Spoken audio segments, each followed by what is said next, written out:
All right, so if you're here, it's likely that you want to know how to share your faith better.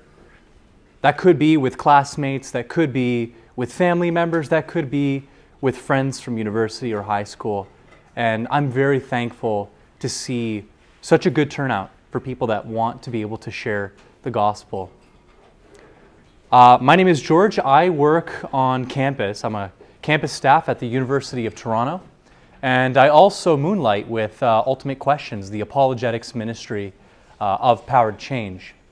And Ultimate Questions is a subset, it's a subdivision of Power to Change. And we want to ask the ultimate questions to point to the one who is the ultimate answer.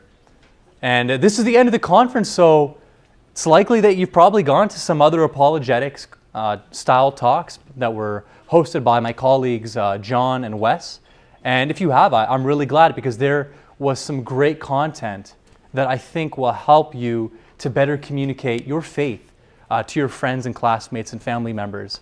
But this talk is not so much about an information download. I think that you could spend the entire conference just absorbing as much as you can from different apologetics topics. But the reality is that the calling of the Christian is to be a lifelong evangelist. And to be a lifelong evangelist, a disciple of Christ, is to be a lifelong learner. And I'll tell you right now that the well of apologetics goes deep, and there is a lot that you can learn, and there is great joy in just drawing from that well and getting that first sip yourself to find that faith does actually yield understanding. And then the side effect of that is you're better able to communicate your faith to others. So I'm not going to be drawing from that well today. I would encourage you in your own time to look at some of the resources that have been recommended by my colleagues. And there are also some resources that I recommended in the handout that you should have received. But what I want to do is I want to mobilize you.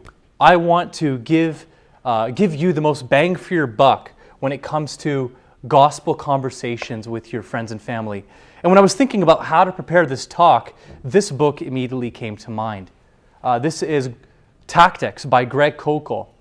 And this is the first book that I recommend to anyone that wants to share their faith. And the whole point of the book is to help you to know how to have a conversation. Which sounds funny, like, well, I know how to have a conversation. I converse with many people, I'll have you know. But how do you have a conversation that actually leads to real transfer of information and a real searching for the truth? And so I wanted to drive home some of the principles from this book and to help equip you to have those conversations. But I want to begin with a story about a conversation that I had on campus. I regularly go out and share the gospel with students on campus, and I love using perspective cards. Raise your hands if you have used perspective cards or used the perspective banners. Great. If you don't know what that is, ask your campus staff, and you should ask them to get it, because this is my favorite resource to use on campus. And so what I was doing was I approached someone in a cafeteria at U of T, and his name was Matthew. And I went through the survey as normal. You know, it starts off with, what do you think about the nature of God? And right out the gate, he was an agnostic. He said, I'm an agnostic. I don't think that you can know. And that's when I started launching into a conversation about, well, how did everything come to exist? Why is there something rather than nothing? And he started giving explanations about evolution, that it was all just a process of evolution. And I said, well, how does evolution work? I mean, how do you go from a single cell to a complex cell? I mean, all the evidence that we have suggests that mutations have a net deleterious effect on an organism. And he was caught off guard. He's like, whoa, well, I don't know. And then I raised the question about, well, how do you even get a single cell that can evolve into a complex organism?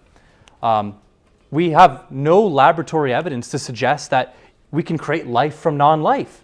And so he was immediately dismissive, and he started to get a little agitated. I then moved into the question about meaning and morality. And I asked, well, what do you think is moral? He's like, no, morality is just relative. I says, it's relative. Well, do you think that things like rape are relative? He says, no. I mean, that's wrong. And I said, well, if morality is relative, then that seems to be the logical conclusion. And he says, no, it's culturally conditioned. Culture just creates morality. And so I said, well, if Nazi Germany won World War II and they were the predominant culture, then would it be fair to assume that Nazi values would be our cultural morality and we would have to accept them? And I could see he was getting very uncomfortable. And it was when I got to the last question that things got really interesting. I asked him about, well, how do you know what you know? And he says, well, all truth is just relative ultimately. And I said, well, is that true? That statement that morality is relative is true? And he got so agitated, I kid you not, that he actually got up and left. And he forgot his stuff, which made it really awkward. So he came back kind of sheepishly, grabbed his stuff, and then kind of moseyed on out. So why am I sharing you a story about a conversation that went terribly? Why am I not sharing with you a conversation that, and I've had great conversations, that went well, that led to people examining what I asked? Well, I wanted to share this particular story because I wanted to demonstrate two things. One, the need to always be ready, to be prepared for the questions you're going to be asked. And two, to know that a good gospel conversation isn't always one that goes the way you hope. I'm confident that what I shared with him was real hope, that it was stated lovingly, and that it was supported with scripture and sound reasoning. But he walked away agitated, and you know what? That's fine, because that is a response that we see in scripture as well. And clearly that level of agitation showed me that there was something going on in his heart. And I don't know if maybe that discomfort later on would be the stone in his shoe that will just, get him annoyed, and eventually he'll just have to see what was put there and he'll come to Christ. I don't know, but I trust that what I did was faithful to the gospel and that my God is sovereign and can use that conversation to bring about something good. And I want to encourage you as well that having gospel conversations can be difficult at times, and it can lead to those more uncomfortable situations. They are rarer than you would think, but they do happen, and it's important to be prepared. So what I did in that conversation is what's called apologetics. Some of you may know that term, and some of you may not. But what apologetics is, it doesn't mean to go around and apologize for things that Christians have done. But they do have the same root word. Apology and apologetics come from the Greek word apologia. And apologia means to make a defense. And this has juridical connotations. It's something that you'd see in a courtroom. And one of the most famous works of ancient literature is actually the Apology of Socrates. And it's basically him ripping into his enemies. So it had a different meaning then. And for Christians, apologetics is the activity of the Christian mind which attempts to show that the gospel message is true in what it affirms. And an apologist is one who is prepared to defend the message against criticism and distortion. So in every conversation that I've had, or rather, not every conversation, I got to be honest, I try to avoid some of the common pitfalls of apologetics. Apologetics is not about winning arguments. You can win an argument, but you could lose the person. Apologetics is not about showing how smart you are. It's a great feeling to know that someone's going to respond a certain way and you're ready. And you can just pounce on them right there and then and to give an answer. That feels great. But if you use that as a bludgeoning tool, I can guarantee you that that is not faithful apologetics. And third, apologetics isn't about making people feel dumb.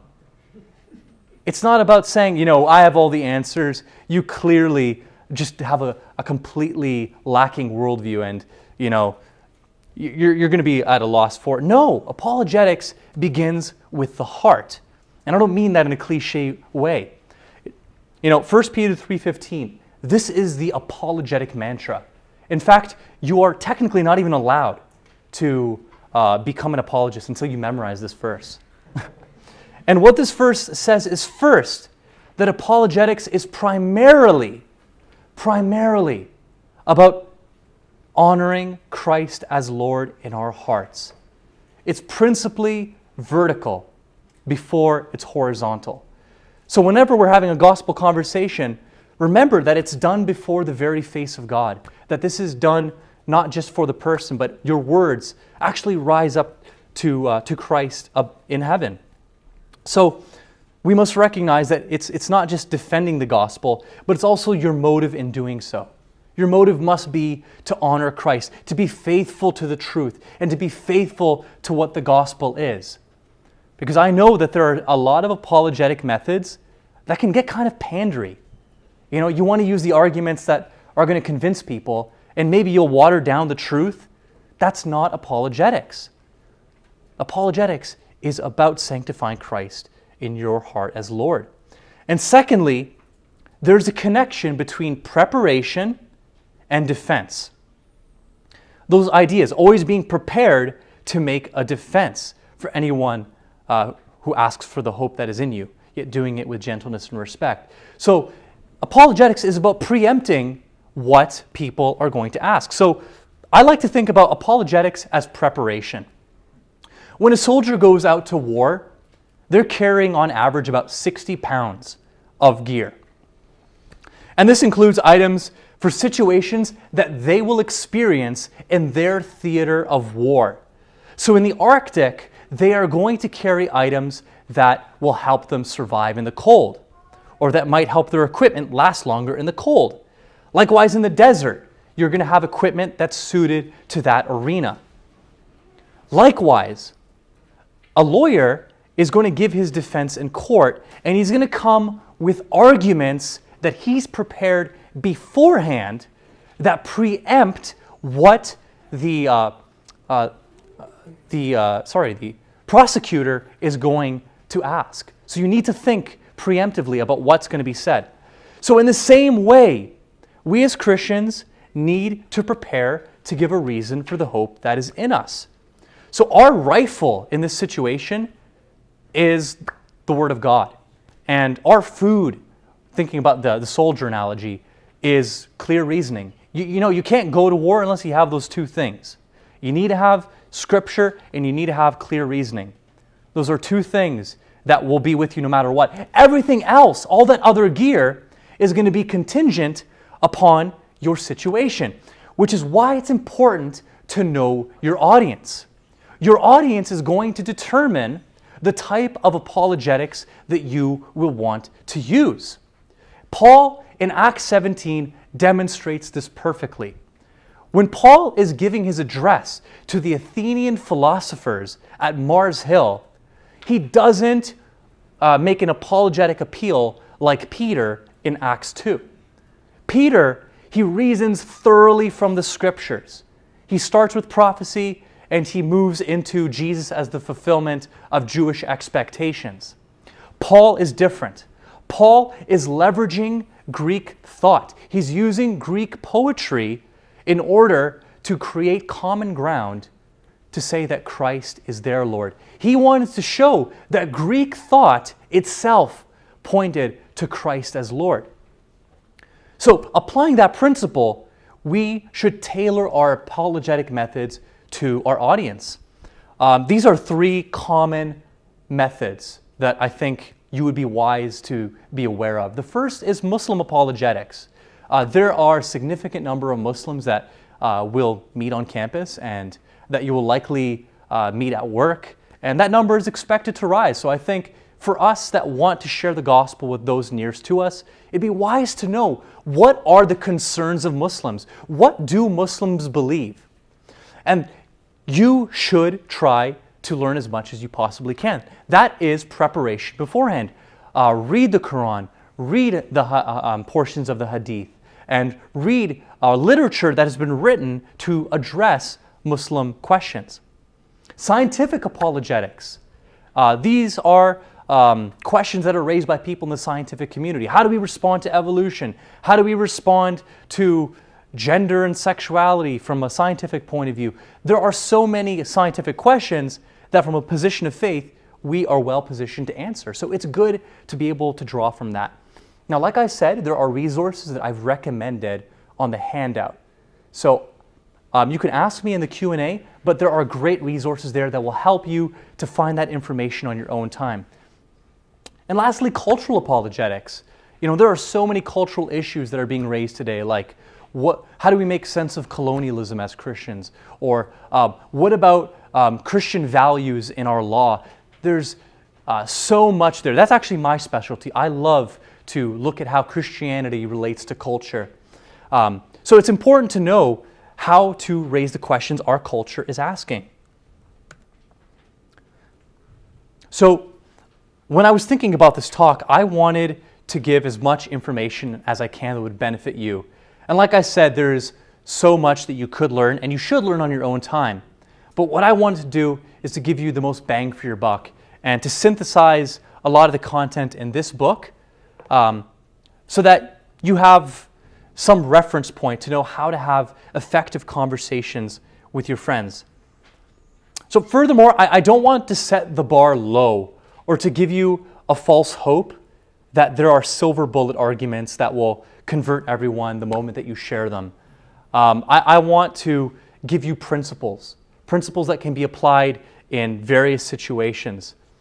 I think about one of my favorite theologians, Anselm of Canterbury, who in his proslogion, he was giving a meditation on apologetics, and he said that faith seeks understanding. And I want to encourage you to be lifelong disciples that are lifelong learners of how to share your faith. So without further ado, I want to get into some of this content. We'll be going through different tactics. The first tactic is what's called the Socratic method. The Socratic method is, interestingly, very similar to the Jesus method. It's in fact the method that Jesus used in the Gospels. And what the Socratic method is, it's using questions and dialogue as a way to get to the truth. And these are some stats that just staggered me. In the Gospels, Jesus is asked 183 questions, and he answers just 3 of them. He answers 3 of them plainly.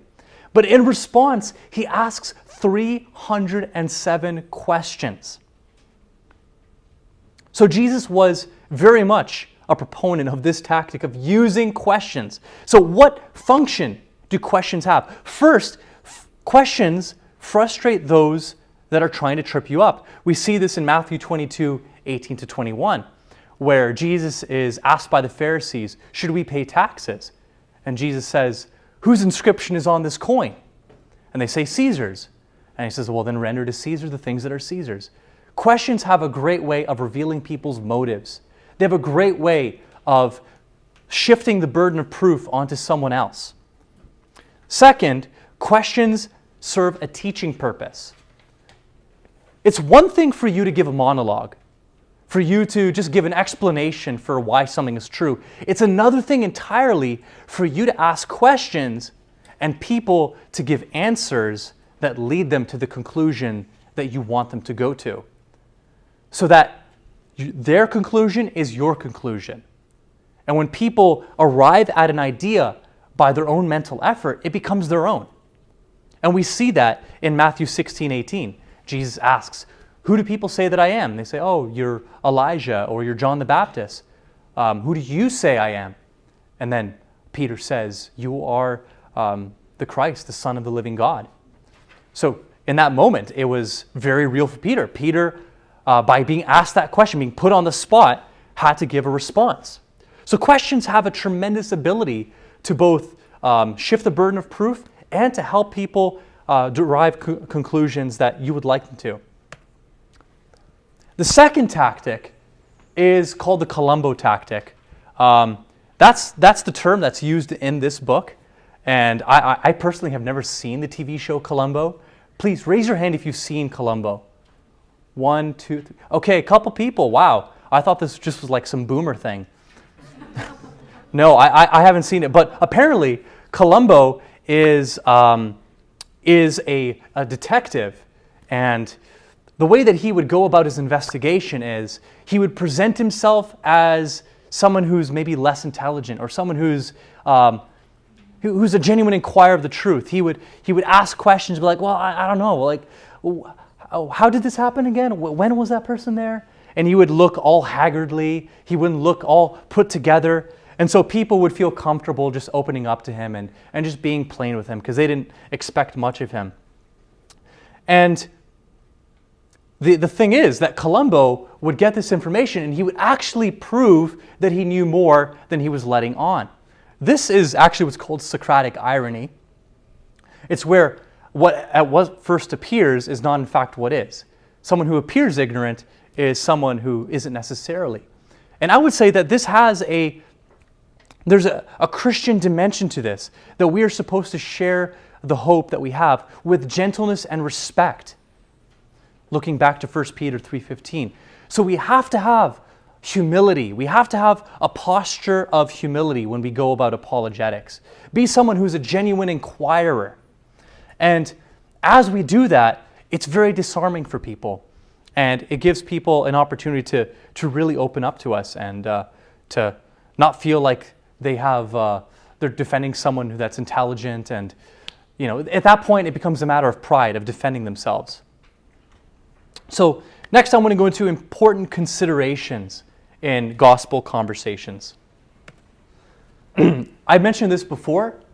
This is the concept of burden of proof. Now, this is important when you're entering in conversations with friends and family, people that you want to share the gospel with. Burden of proof is essentially when someone makes a claim, they have the responsibility to justify that claim. And so that includes you. If you make a claim, you are responsible to give reasons for that. And when the burden of proof is put on someone, it gives you an opportunity to apply gentle scrutiny, to ask questions. And it's important to recognize that you have a responsibility just as someone else does. There are rules in conversation, and if they are violated, it prevents meaningful dialogue. So when someone asks, let's say, how do you know that God exists? That's a very broad question. You can give an answer for it. You could say, well, I believe because of the impossibility of the contrary. I don't think that you can make sense of reality apart from God existing. And then you can turn the table on them and say, well, how do you know that God doesn't exist? Now the burden of proof has been shifted to the other person. They've made a claim that they don't believe in God. Now they have to give a response. They have to justify it. Now, practically, there are some great questions that you can ask that shift burden of proof. The first one is, what do you mean by that? So if someone makes a claim, you could say, well, what do you mean by that? You have to explain it. It's holding them to the burden of proof. They have to give an explanation. Or, how do you know that's true? Someone can say something completely audacious, but if they can't provide substantive reason, they have failed to meet the burden of proof. Now, lastly, if you don't know something, it's okay to admit that. It's okay for you to say, I don't know that, and I want to look into this in the future, and actually do it. Actually go home, research the topic, and be prepared to give an answer next time. The next one is lead the way. I love this meme. Kind of illustrates this tactic very well. So, lead the way. This is a tactic of establishing common ground. You want to make sure that you agree on some common things. Just like Paul in Acts 17, he wanted to have some things that he agreed on. He pointed to Greek philosophers and say, you agree with the Greek philosophers, I agree with them on this. So if you agree with them on this, then you have to agree with my conclusion.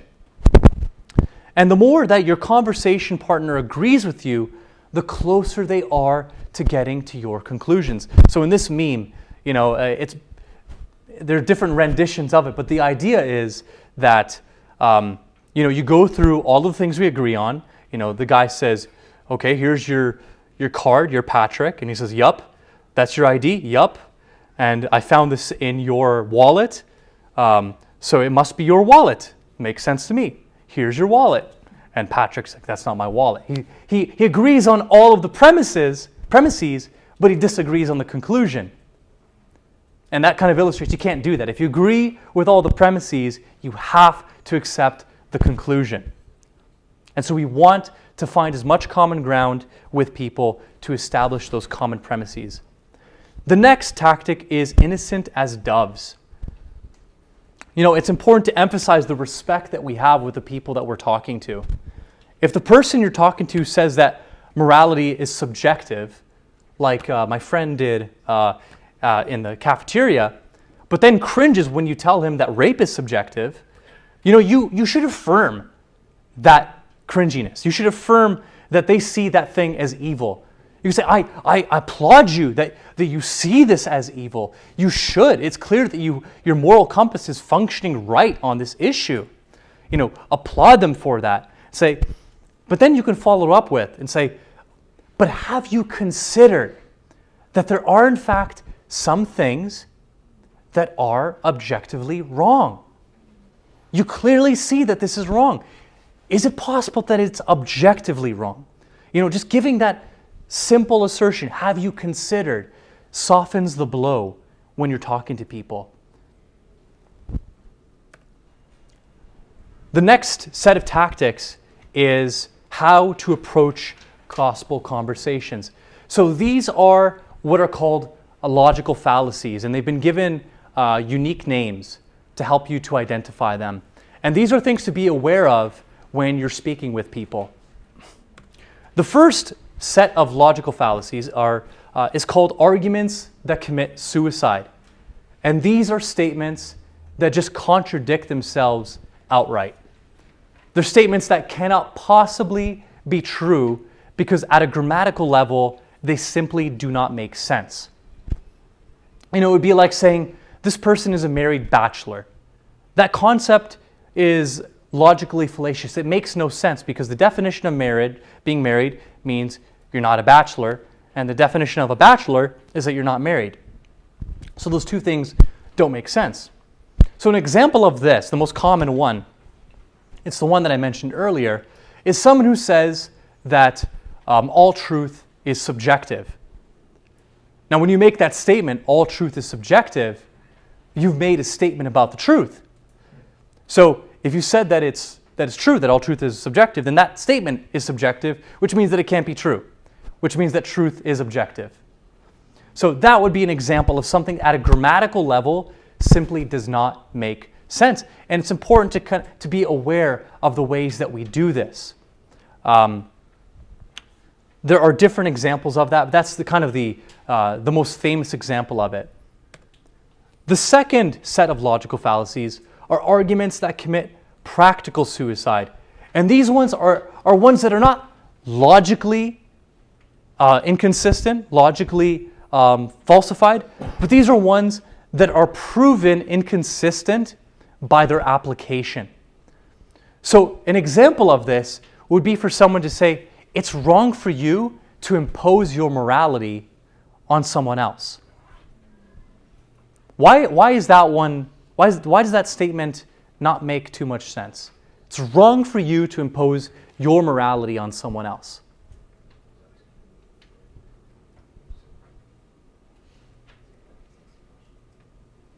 Yep. They're imposing their morality on you by saying that. Exactly. By doing that, by saying it's wrong for you to impose your morality, you're imposing your morality. You're saying it's wrong to do that.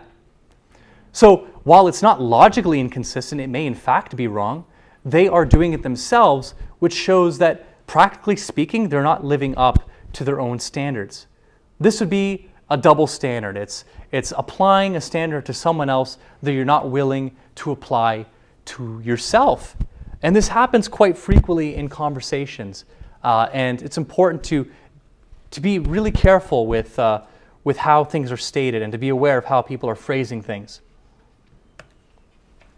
The next set of logical fallacies, this is taking off the roof. Another way that this fallacy has been named, it's called reductio ad absurdum. It's when you reduce something to absurdity. It's showing that something cannot be true because if it's true, it would just lead to something absurd that obviously can't be the case. And what you want to do in these situations is to give their worldview a test drive. Give that point of view a test drive. If someone says, for example, that morality is subjective, you could say, okay, well, let's take that out for a spin. Let's take the worldview out that morality is subjective out for a spin. Okay, so what's that going to look like lived out on a day-to-day basis? Okay, so if it's subjective, I see that there's an old lady and her purse is wide open and she has some cash sticking out. Should I take it out? Should I take that money and pocket it? And the person would say, well, no, you shouldn't do that. That's stealing. Say, well, I mean, morality is subjective. Why not? Or let's just say that, someone says that, well, in the case that I gave earlier, that rape is wrong. Well, if you take their worldview out for a spin and you say, well, actually, in evolutionary theory, it's been demonstrated that rape actually serves a good purpose. In that worldview, rape allows an organism to pass on its genetic information where it otherwise would not be able to. And so if we believe your presuppositions about what morality is and about human beings, then actually rape isn't wrong. And according to evolutionary orthodoxy, it would in fact be good.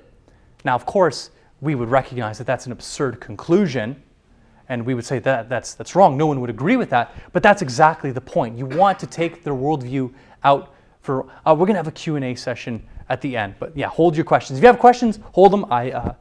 Happy to take them. The next, this is not a fallacy, but this is an issue that happens in conversation. It's a steamroller. It's when someone they just won't listen to you at all. They will try to dominate the conversation. And this is where it's actually important to narrate the debate. So if someone has argued 3 times and you haven't been able to get a word in, it's important for you to call it out and say, I've actually given you a number of opportunities to present your point of view. Can you actually give me a chance to respond? Because if you don't narrate the debate, if you don't call it out, then you'll get steamrolled. That's what it's called. So in this situation, it's good to stop them, to explain how what they're doing is wrong, and then to carry on the conversation. And if you find that this is persistent behavior, if someone just is unwilling to give you the time of day, you say, you know what, I've given you an opportunity, I've warned you a couple times. If you don't want to have this conversation right now, that's fine. We can talk about this later. And it's okay to do that. Don't think that you have to waste your time. You have to frustrate this person. It's important to let it be known that what they've done is a violation of the conventional rules of conversation. Because it's important that in having gospel-themed conversations, that there be some order. There should be some structure to how these conversations are had. Rhodes Scholar. This is an important thing to keep in mind. That whenever an academic is cited, don't just take it for granted. Don't just say, some guy who had their PhD did this study and they came to these findings. It's important that you follow up with those persons' reasons. You should ask for arguments and evidence for why their findings are true. And this is especially true when it comes to social scientific information. Whenever you are reading sociological studies or psychological studies, you have to know what kind of study it was and the way that it was done. You have to know if it was double-blind tested. You have to know what type of methodology that was used. You have to know if it was an individual study or whether it was a meta-analysis. You have to know what the sample size was, because all of these things actually impinge upon the quality of their research. So recognize that when someone just says something about the scientific community, science says this. Say, no, this scientist said this, and we need to evaluate the merits of what that scientist said. It's actually a pet peeve of mine whenever people say, science says. Science doesn't say anything. Science is not a person. Science isn't a thing. It's a methodology. It's the people that use science are the people we need to evaluate. So Rhodes Scholar is important to keep in mind, that you need to follow up with the person's evidence. And don't just take it for granted. It actually reminds me of interesting findings that Nature magazine pointed out. Nature magazine is one of the most preeminent magazines on science. And what they showed is that 80% of biological studies are unreplicated. They're unreplicable. Which means that they haven't accurately applied the scientific method. Scientific method is observation, repetition, and scrutiny. It needs to be in a peer review process. And 80% of scientific findings in the field of biology are not replicated and are oftentimes unreplicable. That is a cause for serious concern. It throws into jeopardy everything that the scientific community is saying about a field, because they're not applying their own methodology consistently. So it's important to be aware of those things, because we can't just take things for granted. Now, this tactic is just the facts, man. Recognize that there are a lot of falsified arguments out there. Just be aware that there are what are called defeater beliefs out there, things that people just accept that allow them to just disbelieve what you say. You could tell someone that I'm a Christian and I've researched my faith very extensively and I want to give you all the reasons I can to help you. And they'll just hold on to a defeater belief that says, no, the Bible is just a translation of a translation of a translation. And they just accept it as, proven fact, and it will prevent them from even considering your point of view. There are so many of these. There are so many bad and falsified arguments that just poison the well. They poison the well, they prevent any meaningful conversation. Let me give you a couple of examples. The one that says that Jesus is just a mishmash of different pagan religions. They'll say, Jesus is just a mishmash of Horus and of Mithras, and he's just a carbon copy. That has been demonstrably disproven. But yet there are documentaries like Zeitgeist that have been circulated. Millions of people have watched it, and they've just accepted it as true. And we have to kind of be aware of what is being circulated so that we can say, no, actually that's been disproven. That's not the case at all. Another example, like I mentioned, is that the Bible is a translation of a translation. No, the Bible is not a translation of a translation. It's just a translation. If you have it in English, and if you have it in its original Greek, Hebrew, and Aramaic, it's not a translation. We can go back to the original languages to understand what was being said. And furthermore, the Bible is the most well-attested book of the ancient world. We have thousands of manuscripts that attest to its veracity. And we have leagues more of biblical copies than we do of any other book of the ancient world. So for people to just write off the Bible as, being some book that is unreliable, that's a defeater belief. That's something that people believe without actually having sufficient evidence. So just the facts is to recognize there are a lot of false information out there that we as Christians need to be aware of. And that's why in this talk, I didn't so much want to just give you an information download, but I wanted you to be made aware of the various issues at play in apologetics, and for you to be self-learners, self-studiers.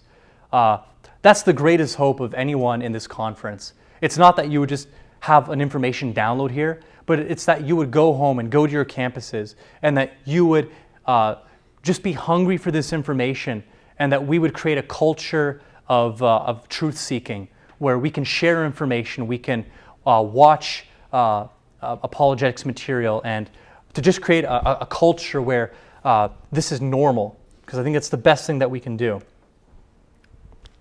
The last tactic is just more sweat, less blood. It's really simple. This is it's when you're having a gospel conversation, be ready to witness for Christ. It's not just about presenting arguments, but it is about sanctifying Christ as Lord in your heart and being ready to give an answer for the hope that is in you. Always remember that apologetics is in service to evangelism. We don't dismantle people's worldviews in order to just leave them bare. I love the way that the apologist Francis Schaeffer used to put it.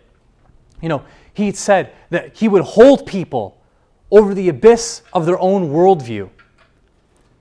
And he would show them that they have no ground to stand on. And then he would pull them back onto the solid ground of the Christian worldview to show how it's only within the Christian worldview that they have a solid ground on which to stand. Likewise, don't just disprove someone and expect that you've done your duty. No, we want to share hope. We want to share the message of the gospel, the message that ultimately is what gives us hope and the reason why we even engage in apologetics. Next, we want to do it in a simple way. We don't want to make it complicated. We want to avoid religious language, try to use the ideas and categories that people conventionally use when you're having this conversation. When you're talking about Jesus' death for us, don't say, God incarnated in human flesh in order to make propitiation for our sins so that we might be justified and that God might be placated. If you do that, you're going to get blank stares. So it's important that we use terminology that people are going to understand. Maybe even be creative with sin. Say something to the effect of, sin is injury done to God. It's injustice. It's cosmic injustice. There are different ways that we can frame it, and be creative with how you do that. Next, it's focus on the truth of Christianity. It's easy to get bogged down in details, and I sometimes do this. I'll go down a rabbit trail, and I will say, I just want to hammer you on your belief that this universe emerged from nothing. And, that could be a fun conversation. It kind of scratches that itch, but, you got to wake up and say, no, got to get my eyes on the prize. I want to share the gospel. I want to tell them about Jesus. Next, stay calm. Recognize that, even if you get caught flat-footed, that's okay. It's okay if you don't know the answers. Admit that and be ready to brush up in the future and be prepared in the future. Next, if they want to leave, let them. For Matthew, just said, okay, if you want to leave, that's okay. I hope that this conversation sparked some curiosity in him, but I'll leave that to him, and I'll leave it to God. And in His sovereignty, I trust that what I did was right. And lastly, give something to read, like a gospel tract or a Gospel of John.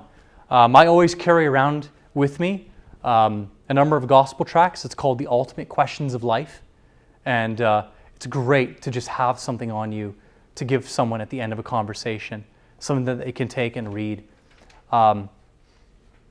So these are just some practical steps. I hope that this was helpful for you to just know how to navigate gospel conversations with your friends, family, and students on campus. I'll leave the time open now for Q&A. Feel free to ask anything about this, the content that was covered here, or any other general apologetics questions.